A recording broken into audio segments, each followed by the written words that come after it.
I ended my 10-part documentary about the fall of the Cabal with a promise. A promise to dive deeper into the story behind the darkness in this world we live in. What happened? How did we get to this point? Who is the Cabal? And what is their exact agenda? Are you ready to go further down the rabbit hole? Well, fasten your seatbelts, for this is going to be one heck of a ride. Those who rule the world, those truly in command, are referred to as the Illuminati or Cabal. Not many people are aware of their presence, let alone their identity. We have grown to believe that our countries are ruled by presidents, by kings and queens and governments. But the truth is, these are mere puppets on a string. Who pull the strings? This small yet mysterious and elusive group that forms shadow governments and who play the world and all of humanity like gods playing chess. Is the Cabal for real? Or is it just a myth, blown out of proportion by conspiracy theorists looking for a common enemy? The Cabal is very real. The evidence can be found throughout history, abundantly. This story covers thousands of years. It is crucial information to understand the modern-day Cabal and the evil we are dealing with. Not only that, it is the only way I can possibly reveal to you the best kept and most shocking secret in the history of mankind. Let's go all the way back in history to the most ancient civilization on Earth, Sumer. Ancient Sumer, 7 millennia ago. What we know stems back from the early writings on clay tablets, written down in cuneiform script. The Sumerian civilization was a highly developed and advanced society with grand cities, temples, and pyramids. Archaeological findings tell us the cities had amazing mosaics, elaborate streets, housing blocks, indoor plumbing, toilets with water flushing systems, and much more. The Temple of Inanna at the ancient city of Uruk still baffles us today with its splendor, its vibrant colors and depictions of strange animal creatures. Inanna was the ancient Sumerian goddess associated with love, beauty, sex, war, and political power. She was later worshipped by the Akkadians, Babylonians, and Assyrians under the name of Ishtar or Asherah. Many researchers now believe she was Isis of the Egyptians, Diana of the Greeks, and Venus of the Romans. She was the consort of Baal, the deity who demanded child sacrifice. We shall later see whether this is true or not. The ancient culture of Sumer and its polytheistic religion expanded towards the northwest into Babylonia, then even further west. It went to what we now know as Canaan and Phoenicia. More about this group later. There was a second group. They went further north, all the way to the region we now call Ukraine and southern Russia, between the Black Sea and the Caspian Sea. There they took on the name Khazars and called their new homeland the Kingdom of Khazaria, after their ancestors. Joseph Chagam, king of the Khazars, explained in a letter to the foreign secretary of the Caliph of Cordoba, Hasdai ibn Chaprut, that his people were direct descendants from Japheth, son of Noah. Khazaria was right at the center of the northwestern Silk Road. Merchants who traveled through Khazaria had to pay toll, a lucrative way to swell the coffers of the kingdom. The Khazars were different than the peoples from the surrounding countries. They were described as thieves and spies. They were said to be lawless people, who lived a life of sin, of sexual extremities, and of cruelty. They would murder travelers from other countries and adopt their identity. They were masters of deceit. And, last but not least, they were said to worship Baal, also referred to as Moloch, a representation of Lucifer that demanded child sacrifice. In return, Baal was said to reward them with riches, with fame and fortune. The neighboring countries despised them. They hated their sacrificial rituals in which they threw babies into the flames or cut them open to drink their blood and eat their flesh, claiming it gave them incredible power and energy and eternal youth. Urged by these surrounding peoples, the Russian ruler knew he had to do something. In the year 600, he warned their king, Bulan, that their Luciferian practices had to end. He told him they had to convert to either Judaism, Christianity, or Islam. The choice was his. Bulan chose Judaism. But he did not really convert. He merely took elements from Judaism and forged them into his own Luciferian belief. King Bulan and his people lived on and prospered. Nothing much had changed, except for the fact that for outsiders they now called themselves Judeans, which they were not. Mind you, the name Jew wasn't invented until the 18th century. 4 centuries went by.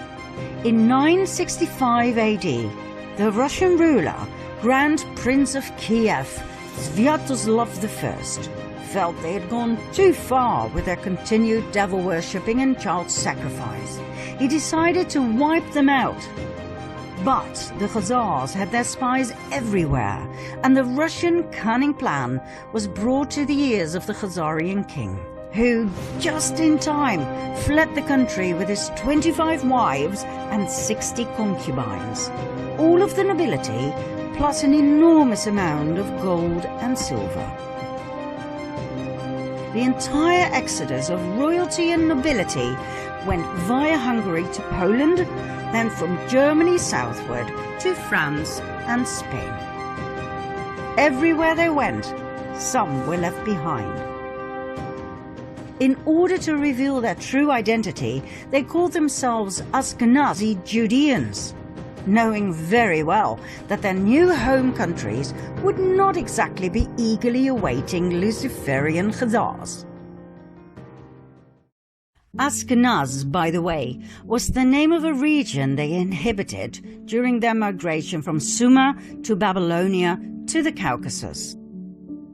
Like all regions at that time, this one too was called after the descendants of Noah, Ashkenaz being a grandson of Japheth and great-grandson of Noah. Now don't worry, you don't have to remember any of this. We just need to tell you from a historical point of view. It does explain a lot though, as Japheth, son of Noah, had 2 grandsons, Ashkenaz and Togarma, who became arch-enemies according to rabbinic literature. Now the people we are dealing with here descended from Togarma, yet they adopted the name of their arch-enemy, Ashkenaz. Why? We will soon find out. Just remember this, it was all by design. The Ashkenazim settled in their new homelands and swore to rebuild their empire. In no time, they built up an empire of wealth and influence. After all, they were the royalty and nobility of the ancient bloodlines of Sumer and Babylonia. They had the startup capital, so to speak. They swore to take revenge on Russia, the country they had been expelled from. Their revenge also stretched out to the Jews, as in the original people from Judea. Why? Because back in the time of Princess Jezebel, during a situation in which 2 deities were challenged, they chose Yahweh over Baal. That was their death sentence, as the Khazarian Ashkenazim would never forget nor forgive. Within a few years after they had settled in Europe, they formed an absolute master plan. A plan so big, so intelligent, and so evil, it would change the fate of the world forever. One of the Khazarian families that had joined the exodus from Khazaria was the Rothschild family. That's right, the Rothschilds I talked about in part 2 of my previous series. They settled in Frankfurt, Germany, where they became wealthy and powerful through trade and banking. They called southern Germany Ashkenaz, as a tribute to their ancestry. They offered notes to travellers who left behind their gold and silver, safely stored in the vaults of the Rothschilds, banknotes against deposits. This way they collected an unprecedented amount of riches that, combined with the interest they received, were further used to extend their wealth and thus their power. Meyer Amschel Rothschild had 5 sons who became powerful bankers in 5 large cities: Frankfurt, London, Paris, Vienna, and Naples. In no time, they gained financial power over all of Europe. They became the personal bankers of kings and queens. They even became the treasurers of the Vatican.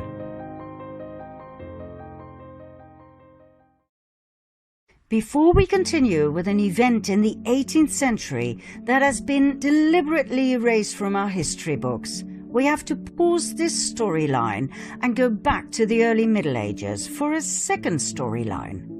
The two will meet during this 18th century event. And when they do, things will fall into place, I promise. We'll start in the age of the Crusades. In 1048 AD, an organization was founded that we refer to as the Order of Malta. They were founded in Jerusalem. Their goal was dual. One arm of the order ran a hospital in the Holy Land to tend to Christian pilgrims. The other arm was military, tasked by Rome to protect Christians against the local Muslim population. Their symbol? The equal-armed Maltese cross. During the first 50 years of their existence, Jerusalem was Muslim territory. The amount of Christian pilgrims who went to Jerusalem was limited, even by Islamic law. In 1096 AD, the first of 9 wars broke out. It became known as the First Crusade. The Crusades were religious wars initiated and supported by the Roman Catholic Church. Their goal was to recover the Holy Land from Islamic rule. 3 years after the Crusaders had left for the Holy Land, this goal was achieved. Godfrey de Bouillon and his brother Baldwin, leaders of the First Crusade, became rulers of Jerusalem.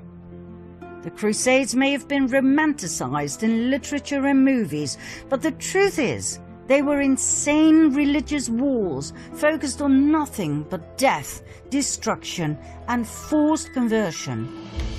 An estimate of nearly 2 million people died.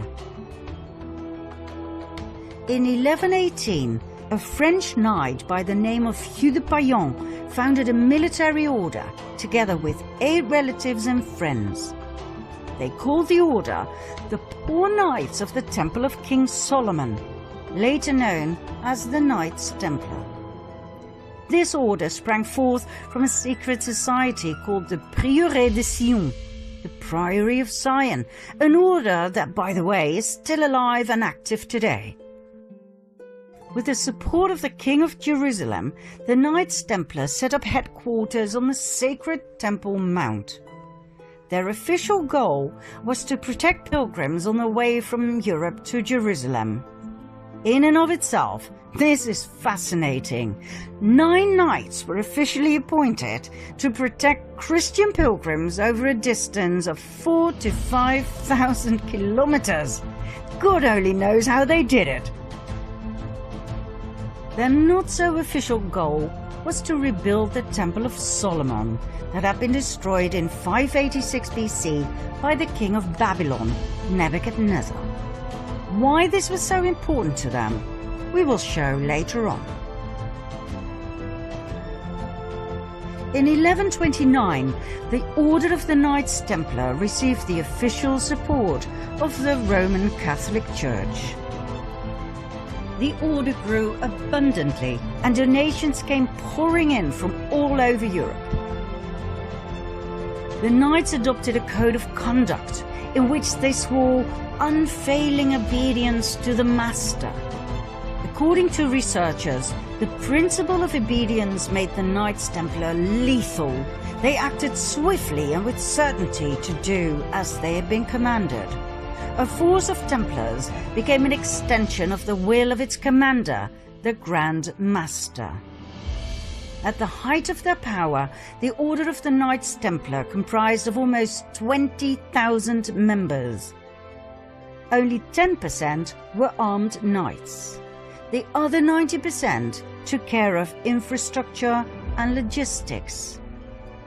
Even though the knights had sworn to a life of poverty, the order was excessively rich, owning large plots of lands, farms, vineyards, mills, horses, arms, equipment, the island of Cyprus, and an impressive fleet of ships.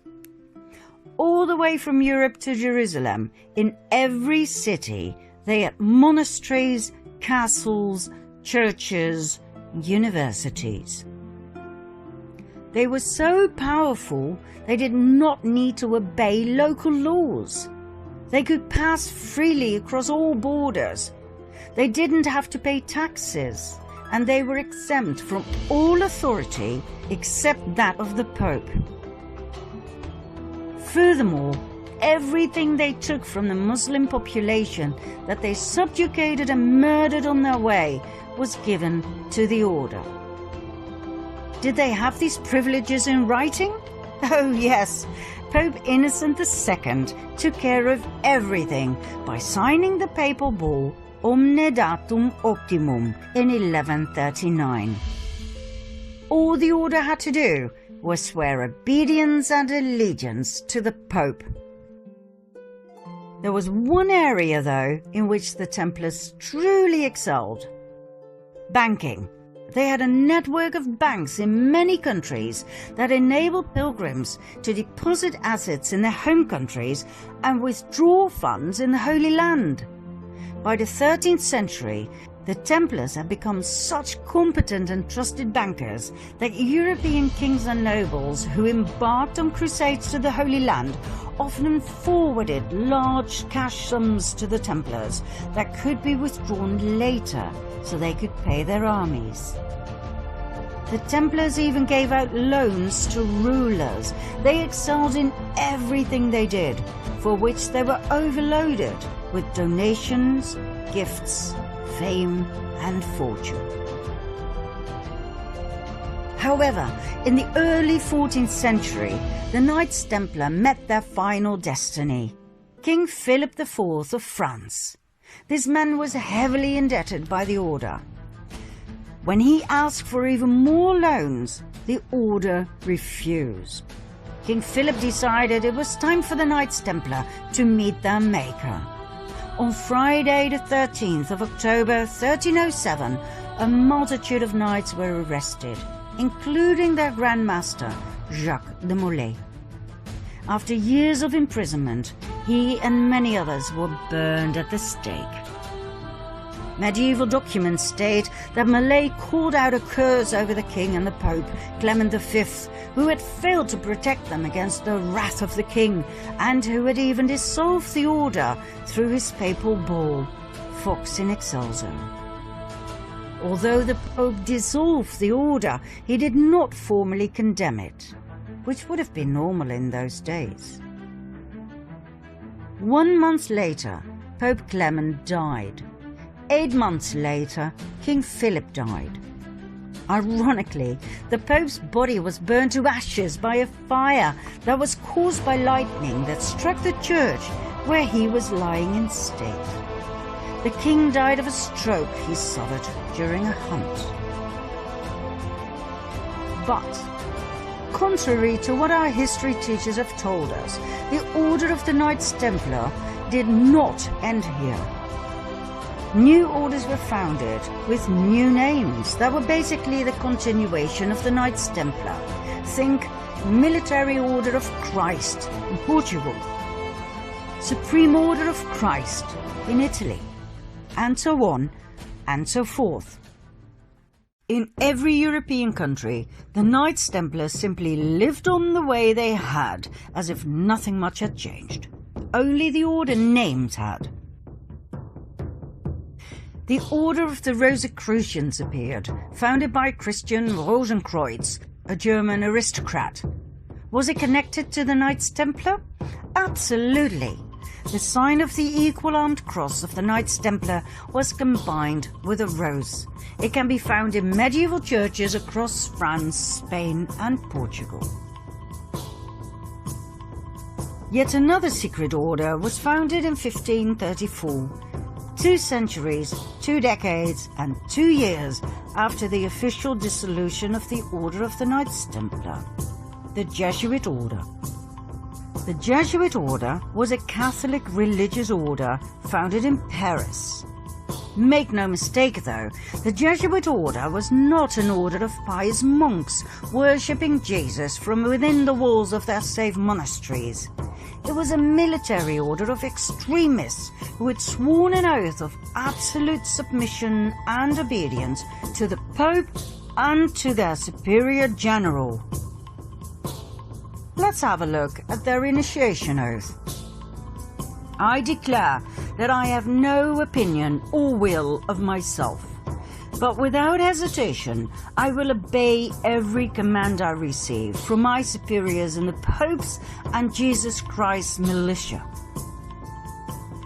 I promise further and declare that when the opportunity arises, I will conduct a ruthless war, secretly or publicly, against all heretics, Protestants and liberals, as I am instructed to do, to exterminate and destroy them of the whole earth, and that I will not spare age, sex or class, and that I will hang up, burn, boil, cook, peel, strangle, and bury these shameful heretics, rip the stomachs and wombs of their wives, and crush the heads of their children against the wall, for the purpose to destroy their horrible race forever. If this cannot be done openly, I will secretly administer the cup with poison, the strangling rope, the steel of the dagger, or the leaden bullet, regardless of the honor, rank, dignity, or authority of the person or persons, as I will at any time be instructed by an agent of the Pope or superior of the Brotherhood of the Holy Faith of the Order of Jesuits. In confirmation of which I hereby dedicate my life, my soul, and all of my corporal powers, and with this dagger which I now receive, I will subscribe my name written in my own blood, in testimony thereof. And should I prove false or weaken in my determination, may my brethren and fellow soldiers of the militia of the Pope cut off my hands and my feet, and my throat from ear to ear, my belly opened, and sulphur burned therein, with all the punishment that can be inflicted upon me on earth, and my soul be tortured by demons in an eternal hell forever. Not exactly what you would expect from an order of Jesus, right? Mind you, when we refer to the Jesuit order in relationship to the Cabal, we are not talking about the lower segments of the order. I personally know of Jesuit priests who are wonderful human beings and who've brought a lot of beauty and wisdom into this world. What we're referring to here is the top of the pyramid, the absolute elite of the order, better known as the Jesuit Council. Documents from the Golden Age show us that the Jesuit order grew into an extremely powerful group of men. Their influence went far beyond the religious world. It stretched all the way into the secular. They infiltrated the old Masonic lodges. The Masons were skilled tradesmen in the construction trade. They worked with their hands. They worked hard, physical labor. The infiltrated Jesuits were allowed to join because of their contributions in the area of architecture, science and arts. They were called the Free and Accepted Masons, hence the name Freemasons. The Freemasons were wealthy men with a special knowledge of architecture. It is known that they were especially interested in the Temple of Solomon, just like the Knights Templar. Furthermore, they were focused on the preservation of esoteric knowledge, for instance about the Kabbalah. The fascination with the Temple of Solomon is not the only link between the Freemasons and the Knights Templar. Even today, the York Rite administers 3 orders of Masonry, one of which is the Knights Templar. The Knights Templar of the York Rite is a military branch of the Freemasons, just like the medieval order of the Knights Templar. They both have the symbol of the equal-armed Red Cross. So, in short, the Freemasons were a highly secretive group of powerful Jesuits who had infiltrated the countless Masonic lodges across the world. They founded their own umbrella lodge in 1717, the Premier Grand Lodge of England, and that would turn out to be their salvation. What happened? The Jesuits had become way too powerful to the liking of 80 heads of states worldwide who obviously felt threatened by the powerful order.